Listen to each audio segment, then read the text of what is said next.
السلام عليكم. نرجو منكم الاشتراك في القناة والضغط على زر الجرس ليصلكم كل جديد. أهلا بكم.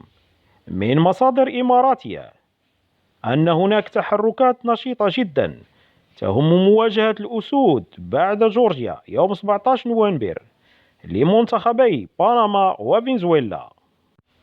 الركراكي يرغب في ملاقاة بنما لتطابقها مع كندا من حيث نفس المدرسة، إذ أنه لم يكن هو الذي واجه أمريكا يوم خسر الأسود بثلاثية نظيفة، فكان وحيد هو عراب تلك المهزلة.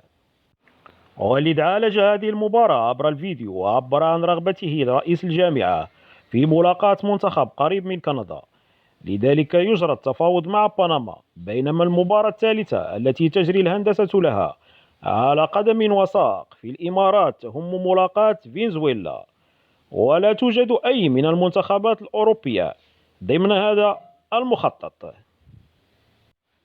وليد يريد تمويه خصومه واللعب بتشكيلات مختلفة وتقسيم دقائق الوديات بين لاعبيه، الأمر الذي لم يحدث في معسكر إسبانيا، حيث أصر على اللعب بنفس الشكل للمباراتين تقريبا إلا من تغييرين.